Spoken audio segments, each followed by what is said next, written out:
Paper में कितना भी कठिन प्रश्न आए, एकदम आप ना, पर्यायवाची सेशन है तो पर्यायवाची का बिल्कुल खाल खोल के भूसा भर के सिल दीजिएगा एकदम से। शुरू करते हैं। जैसे फूल की पर्यायवाची है तो जो पर्यायवाची हमसे ज्यादा बनती रहेगी उस पर ज्यादा टाइम वेस्ट नहीं करेंगे। पुष्प हमको पता है कि पुष्प का मतलब फूल है। पुहुप जो है इसी का अपभ्रंशित रूप है। सिर्फ देखो जहां षषक कोण था वहां हा लगा दिया। पुष्प और पुहुप दोनों एक दूसरे के अपभ्रंशित रूप है, टूटा बिखरा हुआ।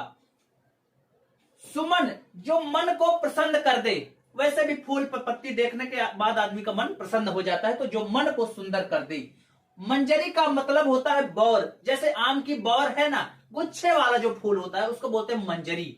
ठीक, तो मन को प्रसन्न करने वाली मंजरी, झोप्पा जो रहता है ना एकदम ग्रुप, तो वो वाला। जैसे आम की जो बौर है तो मंजरी का मतलब होता है बौर। प्रसून, प्रसून का मतलब एकदम फ्रेश जो फ्लावर रहता है, एकदम फ्रेश फूल जो रहता है। जैसे आपने फूल देखते हैं, फूल देखते हैं उसमें ऊपर ड्रॉपलेट्स रहते हैं पानी की बूंदे, तो फ्रेश फ्रेश नहीं लगता, जैसे कमल का फूल में पानी वाला, तो उसको बोलते हैं प्रसून। कुमुद वह फूल जो पानी में खिलता है, उसी के लिए ज्यादातर इस्तेमाल किया जाता है कुमुद। हर फूल को कुमुद कहना ठीक नहीं होगा, तो पानी वाला जो फूल है उसको कुमुद। और जो बगीचे में आपके लगे हुए हैं छोटे छोटे फूल, उनको बोलते हैं गुल, छोटे छोटे फूल जो रहते हैं। अगली है नदी की पर्यायवाची में सरिता। सरिता का शाब्दिक अर्थ होता है धारा। ठीक, सरिता का शाब्दिक अर्थ धारा, तो नदी में धारा होती है इसलिए। तटनी का मतलब होता है जो तट बनाए, किनारे बनाए। ठीक, तटनी, तट। आपगा, आप का मतलब होता है पानी, गा का मतलब होता है गमन करने वाली, पानी का गमन करने वाली, पानी को बहाती है ना। निम्नगा, निम्नगा का मतलब होता है निम्न की ओर गमन करने वाली। निम्न का शाब्दिक अर्थ होता है नीचे। नदी की ना एक टेंडेंसी होती है कि वो जिधर ढलान मिलेगी उधर ही बहेगी। ठीक, तो निम्न का मतलब नीचे, मतलब नीचे की ओर गमन करने वाली। कूलंकसा, कूल का मतलब होता है किनारा। जैसे कपड़े की पर्यायवाची जो होती है वो क्या होती है, दुकूल, दो किनारों वाला। पैंट जैसे है तो दो किनारे, साड़ी है तो दो किनारा, शर्ट है तो दो किनारा। तो कूल का मतलब होता है किनारा, तो किनारे को बनाने वाली। ठीक, नदी के दो किनारे रहते हैं जिधर वो निक्षेप जमा करती है ना। पयस्विनी, पय का मतलब पानी और स्विनी का मतलब मालकिन, जो पानी इकट्ठा करने की मालकिन, पानी जलराशि को रख धारण करने वाली। तरणी, देखिए तर का मतलब होता है गीला। क्या बोलता है आदमी कि यार मैं तो पसीने से तरबतर हो गया, तर का मतलब होता है गीला। तो जो हमेशा जल धारण करती हो, जो हमेशा जल रखती हो, तरणी। ठीक, शैवालिनी, जिस पर शैवाल आश्रय लेता हो। ठीक, किस पर शैवाल उगते हैं, तो नदियों में। ठीक, लहरी, जिस पर लहरें हों। स्रोत स्विनी, स्रोत का मतलब होता है, जैसे बात सुनिए, सोता नाम सुना है आपने, झरना, झरना की पर्यायवाची में सोता आता है। तो झरने, क्योंकि नदियां निकलती कहां से हैं, झरने से नदियां निकलती हैं, तो वो वाली नदियों को स्रोतस्विनी कहते हैं।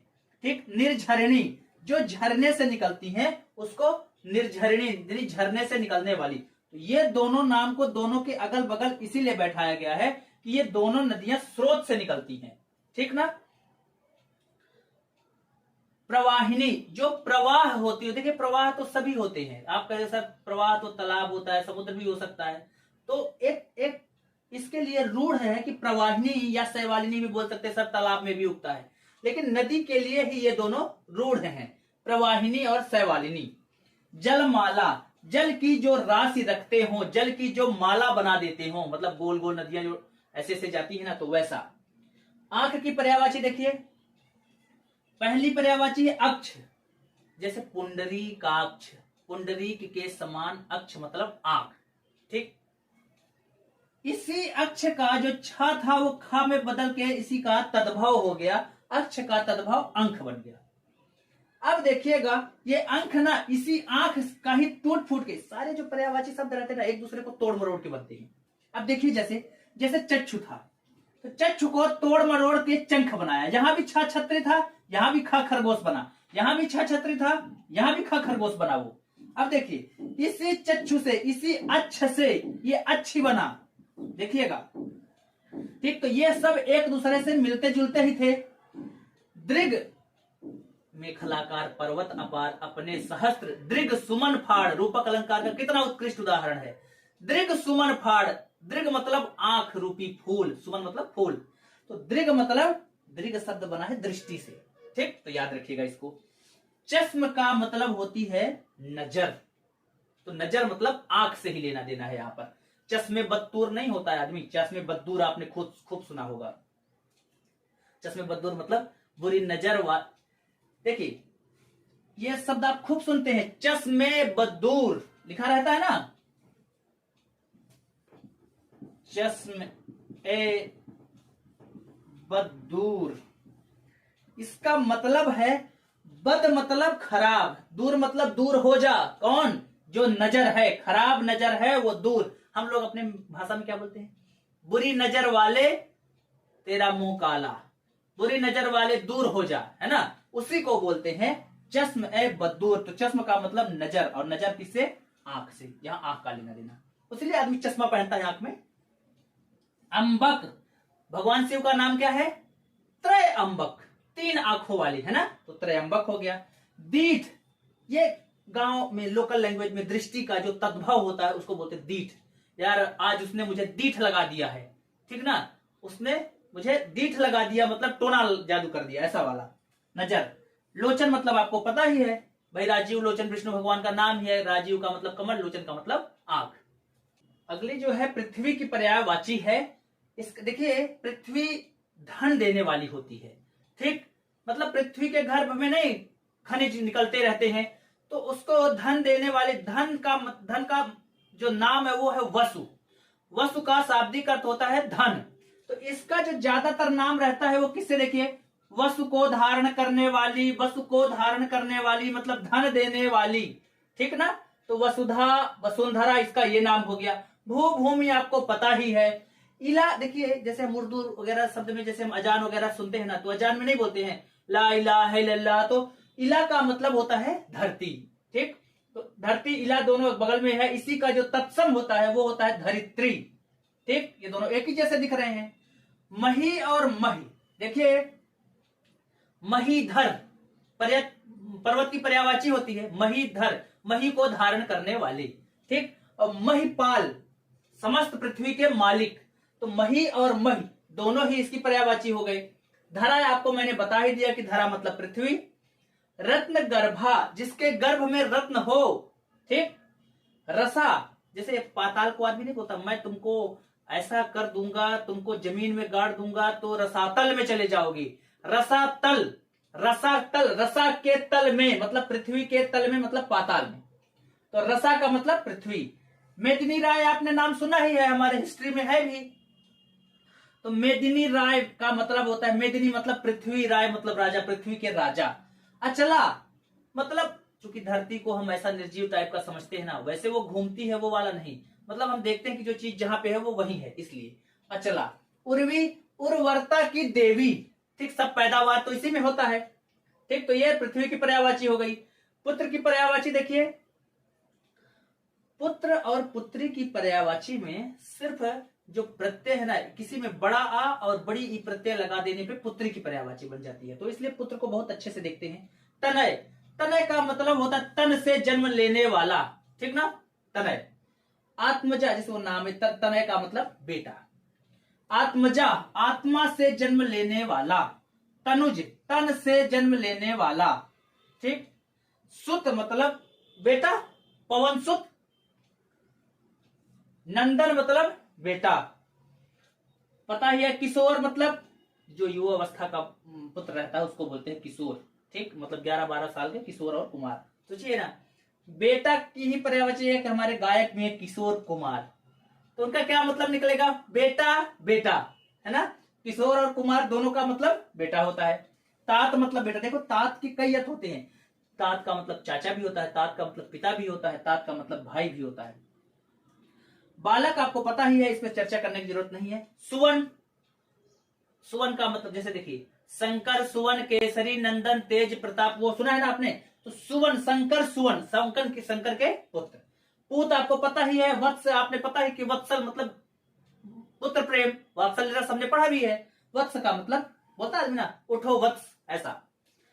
पुत्री में देखिए, तनय था तो तनया हो गया, आत्मज था तो आत्मजा हो गया, तनुज था तो तनुजा हो गया, सुत था तो सुता हो गया, नंदन था तो नंदिनी हो गया, बेटा था तो बेटी हो गया, किशोर था तो किशोरी हो गया, ठीक, कुमार था तो कुमारी हो गया, तात और बालक में बालक था तो बाला हो गया, ठीक, बाकी इसमें वो नहीं था। पति की पर्यायवाची देख लीजिए। अब जो लोग शादीशुदा नहीं होंगे ना, वो इसको इतने अच्छे से नहीं समझ पाएंगे, ठीक। देखिए, पहला है वल्लभ। वल्लभ का मतलब होता है प्रिय या प्रियतम, ठीक। जैसे श्री राम जी को बोला जाता है जानकी वल्लभ, ठीक, सीता जी के वल्लभ मतलब प्रियतम या प्रिय, तो वल्लभ। भरता, ये शब्द देखो अंडरलाइन भी कर दिया, गोला भी लगा दिया। जो शादीशुदा होगा वो बहुत अच्छे समझ जाएगा। भरता बना रहता है वो भरता, ठीक। यद्यपि भरता का मतलब होता है भरण पोषण की जिम्मेदारी लेने वाला। स्वामी, नाथ, प्राणनाथ, ये तीन की फीलिंग ना आपको सिर्फ वो जो 2-3 त्योहार आते हैं, तीजा, करवा चौथ, उसमें आ सकता है। अगला है कांत, जैसे शिव जी को बोलते हैं उमाकांत, और जो विष्णु भगवान हैं उनको विष्णु जी को बोलते हैं रमाकांत। तो कांत का मतलब पति, ठीक। बाकी अभी इनकी चर्चा ज्यादा नहीं की जाएगी, साजन, सैया, ये आपको सब कुछ पता ही है। अगली जो पर्यायवाची है वो बिजली की पर्यायवाची है। देखिए, 2-3 बार बिजली प्रश्न इससे पूछा भी गया है, बिजली का उठाया भी है। तो बहुत तेज गति से चलने के कारण इसको चपला और चंचला कहा है। बहुत तेज, चपलता इसमें बहुत है, चंचलता बहुत है इसमें, मतलब बहुत तेज गति से ये चलती है। सौदामिनी, इसका दूसरा नाम दामिनी और सौदामिनी है। जहां चलती है ना, बिल्कुल दमनकारी रूप धारण करके चलती है। जहां चलती है सर्वनाश करते हुए आती है। तो दम, जैसे कहीं मान लीजिए बिजली गिर गई, तो बिजली जो है ना, जहां जाती है वो दमनकारी नीति के कारण दमन करती है। इस वजह से इसका नाम सौदामिनी और दामिनी पड़ा है। विद्युत नाम, जो विद्युत प्रवाह होता है, इलेक्ट्रिसिटी जो होती है, उसको बोलते हैं, हमको जानते हैं। जो आकाशीय बिजली होती है उसको तड़ित कहते हैं। जो आकाश से वो गिरती है, वो वाली चमकने वाली, उसको बोलते हैं तड़ित।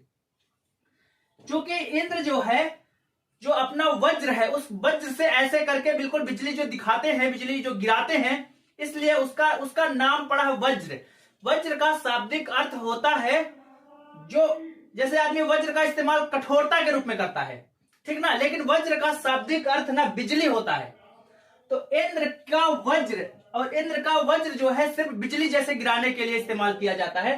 तो इंद्र वज्र जो शब्द है वो बिजली की पर्यायवाची है। ध्यान रखेंगे कि वज्र का शाब्दिक अर्थ भी बिजली होता है। ऐरावती, ऐरावती का मतलब बहुत तेजी गति से आने वाली। जैसे जो हाथी है ना, ऐरावत हाथी इंद्र का जो वाहन है, वो बहुत तेजी गति से आने के कारण ही, पल भर में आ जाने के कारण इरावती और ऐरावती दोनों ही बिजली की पर्यायवाची, पल भर में आ जाए इस नाम से। क्षण प्रभा, क्षण भर के लिए, प्रभा मतलब रोशनी, चमकती है और चली जाती है ना, रात में जैसे बारिश हो रही है, मान लीजिए बिजली चमकी और गायब, तो क्षण भर के लिए प्रभा मतलब लाइट या रोशनी। घनवल्ली, घन की एकदम, जैसे घन मतलब बादल, बादल से फोड़ के निकलने वाली, ठीक, घन से पैदा होने वाली। बिजली वही बिजली का ही ये अपभ्रंशित रूप या विभ्रंशित रूप। मछली की पर्यायवाची देखिए, एक मछली का पर्यायवाची मत्स्य हम सब जानते ही हैं, इसी का ये जो है तत्सम शब्द है।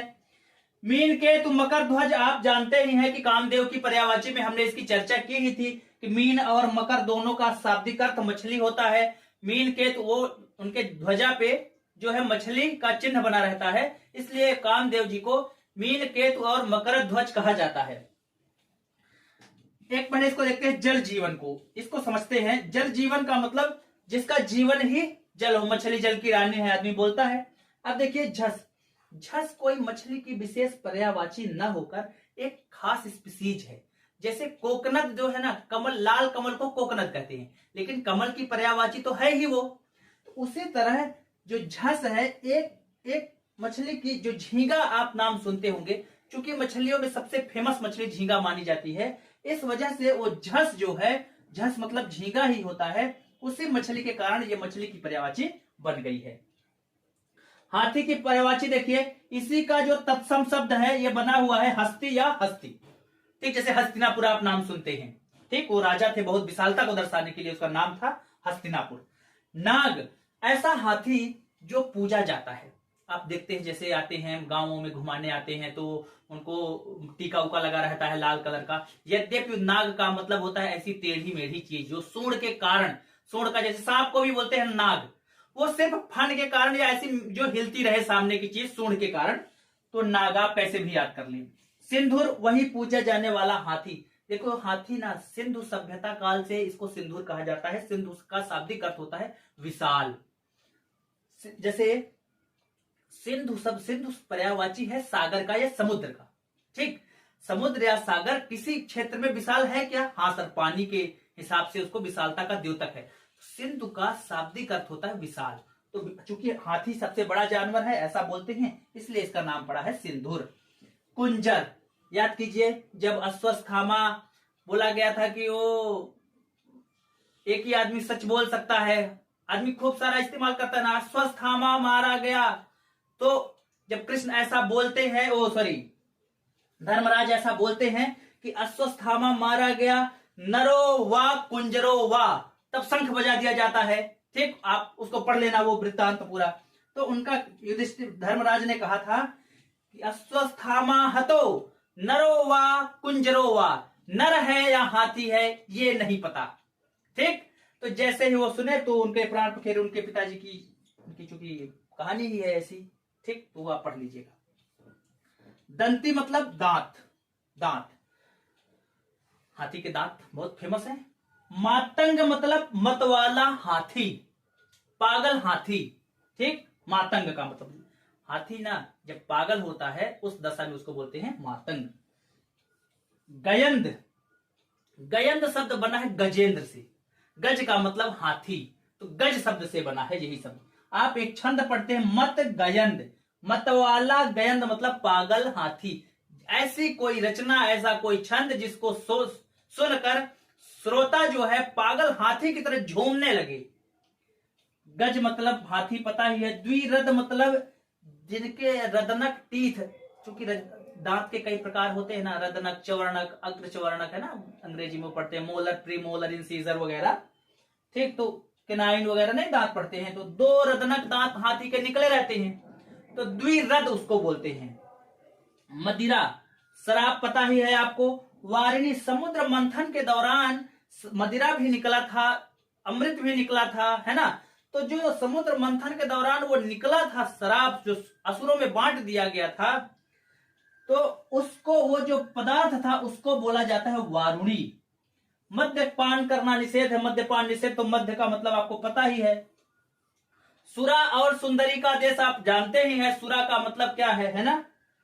कादंबरी का मतलब है कदम का, कदम की शराब। कदम एक जैसे फ्रूट टाइप का समझ लो, एक फल होता है जिससे बनने वाली शराब को कादंबरी कहा जाता है। ठीक, अगली जो पर्यायवाची है वो आम की है। आम का जो तत्सम है वो आम्र है। रस से भरा होने के कारण इसको रसाल कहते हैं।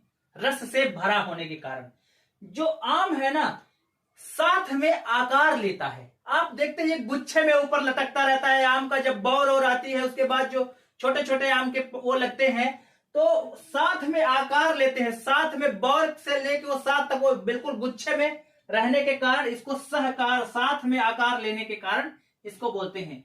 क्योंकि जब आम का फल होता है ना, मान लीजिए घर के किसी कमरे में रखा है खूब सारा आम, तो वो खुशबू देगा, महकेगा कि यार यहाँ कहीं आम रखा है। तो महकने के कारण, अगर ये महकता नहीं ना, तो मधुमक्खी आकर्षित कैसे होती, कोयल आकर्षित कैसे होती, है ना भाई। ये मधु का दूत है। पिक बंधु मतलब, पिक का मतलब होता है कोयल, मधु का मतलब होता है मधुमक्खी। ठीक, तो माकंद मतलब महकने वाला कंद। कंद का मतलब होता है फल, जैसे कंद मूल, तो जड़ वाली फल। तो माकंद मतलब महकने वाला फल, और इसी से मिलकर बना है माकेद। ठीक, महकने वाला कंद को ही तोड़ मरोड़ के बना दिया माकेद। अगला है मधुदूत। मधु का मतलब होता है मधुमास। मधुमास का मतलब होता है बसंत।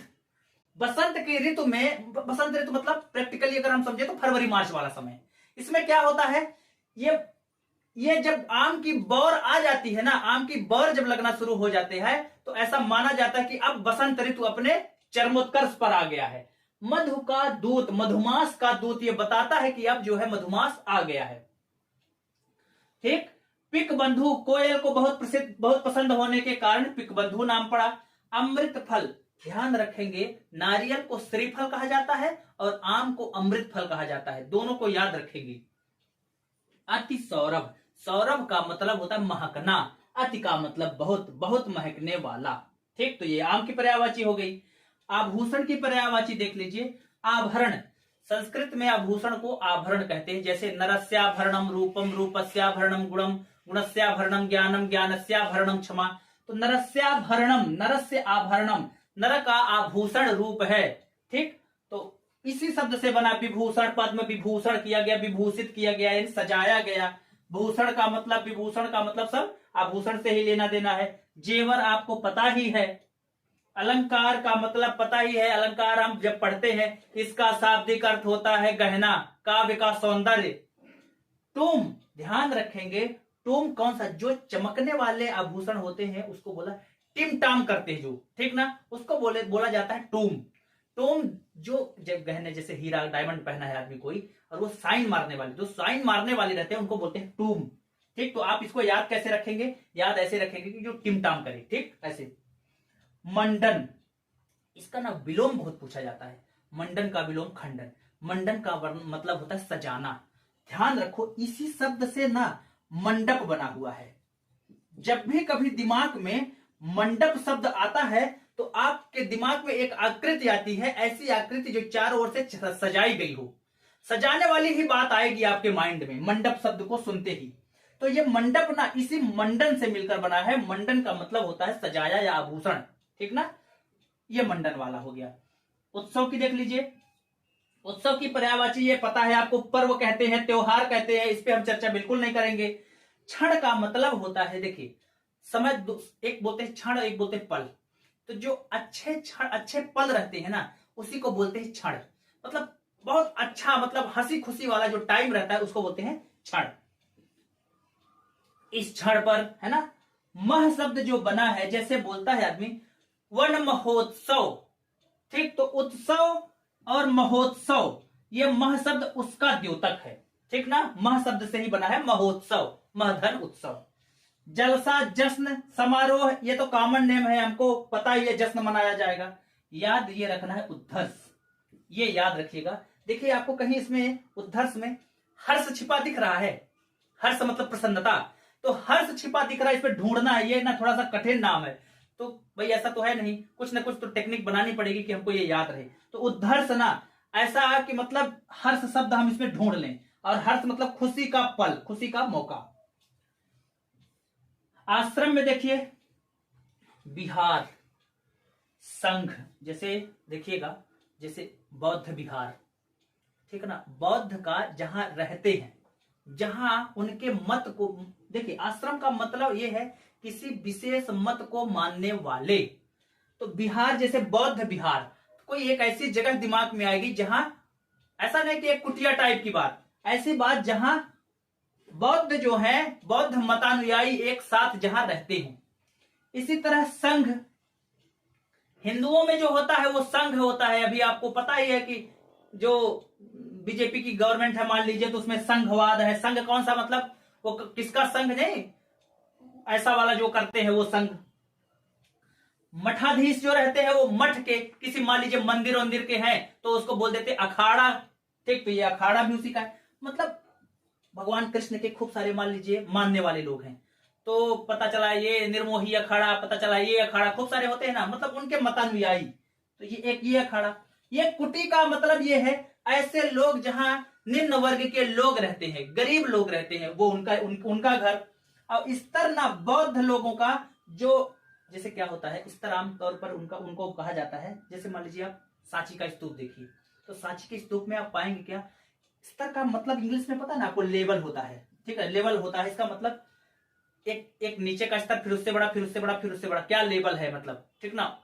तो आप अगर वहां गए हैं, सांची स्तूप गए हैं, तो वहां देखते हैं एक सबसे बड़ा स्तूप बना हुआ है, फिर उसके बाद छोटा स्तूप है, फिर छोटा छोटा, फिर छोटे छोटे, कई सारे हैं। तो वो स्तर का मतलब लेवल से ही है। उसका मतलब यह है कि यहाँ पे ये बैठेंगे, यहाँ पे ये बैठेंगे, यहाँ पे ये बैठेंगे। तो इस स्तर का मतलब क्या होता है, जब खूब सारे उनके बनाए जाते हैं स्तूप टाइप के, तो उसको बोला जाता है स्तर। तो ये सब उसी से एक दूसरे के धर्मों से लेना देना है इसमें।